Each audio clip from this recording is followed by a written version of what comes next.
চলো।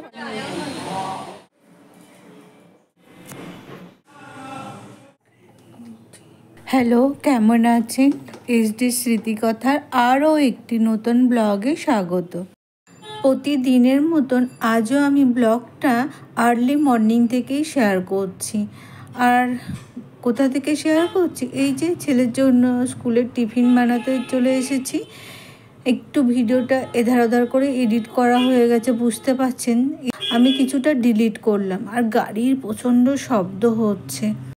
আসলে ডিলিট করলাম কেন, তার কারণ হচ্ছে এই যে দেখে ছবিটা বুঝতে পারছেন নিশ্চয়ই, ভিডিওটা কিছুটা ধোঁয়া ধোঁয়া মতন লাগছে। তার কারণ হচ্ছে অনেক সকালবেলা না রান্নাঘরের যে আলোটা পড়ে, অনেকটা এরকম ভিডিও করলে না ঠিকঠাক ক্যামেরাটা যদি না ধরা হয় তাহলে কি হয়, এরকমই ঘোলা ঘোলা ছবিটা হয়। ওই জন্য কিছুটা ডিলিট করে দিতে হলো, মানে একেবারেই বোঝা যাচ্ছিল না। ওই জন্যই একটু এধার ওধার করে হয়ে গেছে এডিট করা।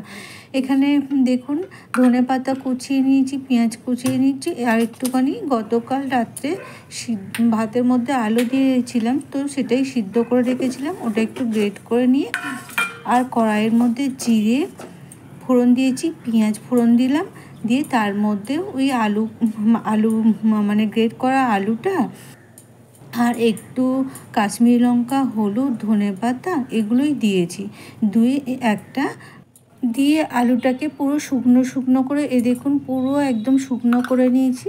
আর যেহেতু গতকালের এটা আলু, রাত্রের আলু, ওই জন্য একটু কেমন হয়েছিল, একটু মানে, আর রাত্রের আলু বলেই যে কেমন হয়েছিল তাও বলবো না। আসলে এখন আলুগুলোই এরকম কেমন একটা জল জল ভাব, মানে কড়াই দিয়ে নেড়ে নেড়েও যেন শুকনো হচ্ছিল না। ওই জন্য আমি কি করলাম, ওর মধ্যে একটু বেসন দিয়ে ভালো করে টাইট করে নিয়েছি আলুটাকে। আর এখানে কি করছি বলুন তো, ওর মধ্যে দিয়েছি একটু চিজ। গতকাল এইভাবে বানিয়ে দিয়েছিলাম বলে আমার ছেলে আবার আজ এটাই খেতে চেয়েছে। ছোটদের হয় কি না, কোনো দিন একটা খাবার বা পছন্দ হয়ে গেলে পরের দিন আবার ঠিক সেটাই বানাতে বলে। আর বন্ধুরাও খেয়েছিল, ভালো বলেছে। এই যে বন্ধুরা ভালো বলেছে তাতে কিন্তু খুব খুশি, ওই জন্যই আজকে আবার এটা নিয়ে যাওয়ার আবদার। আর চিজটা দিলে বেশ খেতে ভালোই লাগে, পুরো একদম মেল্ট হয়ে যায় আলুটার মধ্যে, খেতে বেশ সুস্বাদু হয়। এইভাবে বানিয়ে খেয়ে দেখবেন। আর যে ধনেপাতাটা থাকে তারও ফ্লেভারটাও ভালো আসে আলুর পরোটার মধ্যে।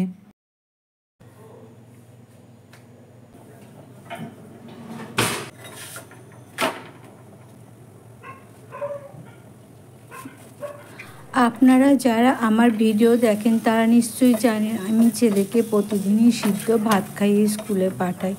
তো সেই কারণে করতাম কি, একটু ফল দিতাম। ও যখন LKG UKGতে পড়তো তখন কিন্তু ফলটা খেয়েই নিত। এখন কি হচ্ছে, এই যে বন্ধুদেরকে দেখে না নানা রকম টিফিন খেতে, এখন কিন্তু আর ফল খায় না। ফল দিলেই নিয়ে চলে আসে, মানে অ্যাপেল বা একটু শসা টসা দিলে দেখবো সে ফেরত নিয়ে চলে এসছে। তো সেই জন্য পছন্দ মতন খাবারটা বানিয়ে দেওয়ারই চেষ্টা করি, কিন্তু তাতেই বা কী হয়, তাও কিন্তু মাঝে মধ্যে টিফিন বক্সেই দেখবো যেমন কি তেমন রয়ে গেছে, নিয়ে চলে এসছে।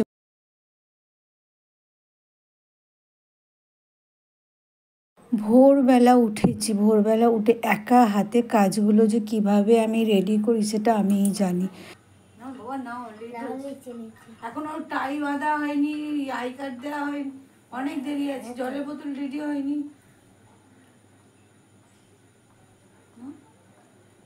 তো মাঝে মধ্যে যদিও একটু আমাকে সাহায্য করা বলতে হয়তো ছেলের জলের বোতলটা একটু ধুয়ে দেওয়া, এইটুকুই। তাছাড়া সমস্ত কাজ কিন্তু আমি নিজে হাতেই গুছিয়ে নিই। আর আমার নিজের কাজটা আমি নিজে হাতে করলেই বেশি আমার সুবিধা হয়। যতক্ষণ কাউকে বলবো ততক্ষণ নিজেই করে নেব। তো কাউকে বললে কি হয় না, অনেক সময় আগের দিন যেমন আমার হাজব্যান্ডকে বলেছিলাম ময়দাটা মেখে দিতে, তো দেখলাম ও উঠতে উঠতে আমার ময়দা মাখা হয়ে গেছে।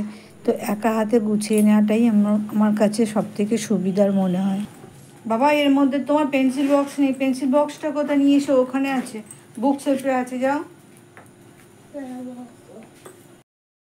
আর এই ব্যাগটা যেদিন স্কুলে পাঠালাম বেশ ভালো, যখন আসলো ব্যাগটা পুরো ছিঁড়ে নিয়ে বাড়ি এসছে। তো জানি না, যাই হোক একটা নতুন ব্যাগ কেনাই ছিল, পরের দিন আবার একটা নতুন ব্যাগই দিলাম। তো এই যে কিনে রাখলে না ঘরে এই একটা সুবিধা যে হট করে বাজারে যেতে হয় না। পুজোর সময় যে দাদা নিয়ে এসে দিয়েছিল, এই একটা সুবিধা হয়েছে আমার। তো এখানে আমার ব্যাগটাও রেডি হয়ে গেছে আর ওর স্কুলে যাওয়ার টাইমটাও হয়ে এসছে।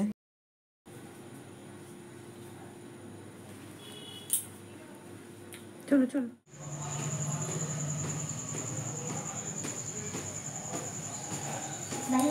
বাই। একমাত্র মেয়েরাই মনে হয় এটা পারে, সংসার সামলে বাচ্চাকে রেডি করে নিজের সংসারে প্রতিটা কাজ একের পর এক নিজে হাতে গুছিয়ে নিতে।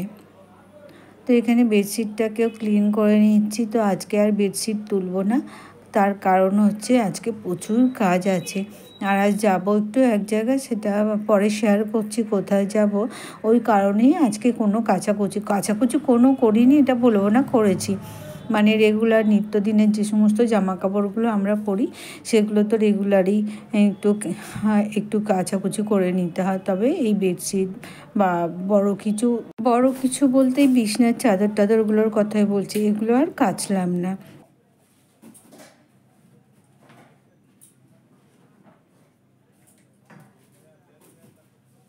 একা হাতে কাজ করতে গেলে একটা মানে একটু চিন্তা ভাবনা করে করতে হয়। যেরকম আজকে যেমন বেডশিটগুলো কাচলাম না, তেমন আজ ভেবে নিলাম পুরো রুমটাকে ডাস্টিং করব আর ডাইনিংয়ের ঝুলটুলগুলোও ঝেড়ে নেব।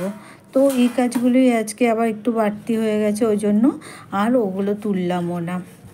তো রুমটাকে পুরো চলুন ডাস্টিং করে নিই, পরে কথা বলছি।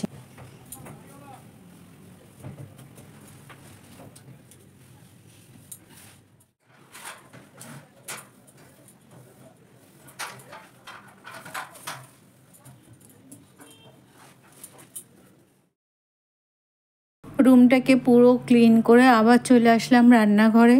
আর কি বলবো, আমি কিন্তু তখন সমস্ত পরোটাগুলো ভাজিনি। তো এখন ভেজে নেব আর একটু বানাবো চা।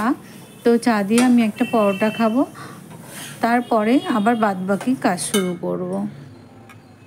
আর এখন তফাতটা দেখছেন, রান্নাঘরে কত সুন্দর আলো, কিন্তু ভোরের দিকে একদম ফার্স্ট সকালবেলা যখন রান্নাঘরে ঢুকি না, তখন ভিডিও করতে গেলে ওরকম ঘোলা ঘোলা ভিডিও হয়। জানি না, সূর্যের আলোটা যখন পড়ে না, কেমন একটা ধোঁয়া ধোঁয়া ভাব লাগে।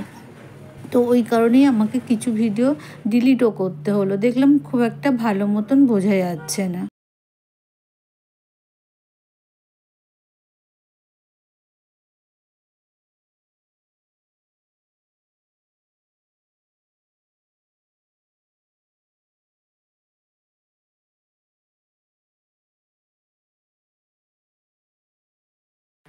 এখনও কিন্তু পুজোর রেস কাটেনি। তো আজকে আমি সকালে যেটুকু ভিডিও বানিয়েছিলাম, তারপরে আমার চান পুজো পাঠ সমস্তই হয়ে গেছে, দেখলেন তো।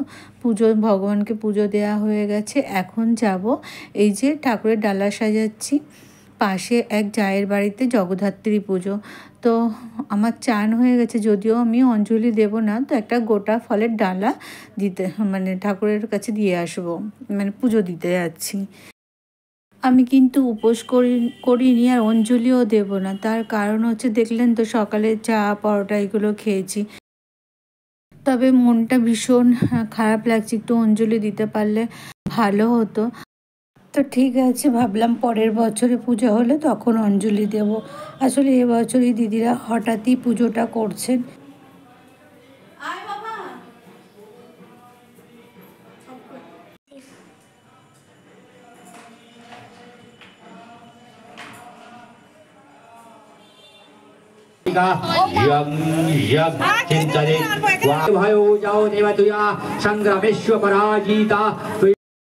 আমি যখন এখানে পৌঁছালাম তখন অঞ্জলি দেওয়ার প্রস্তুতি চলছে।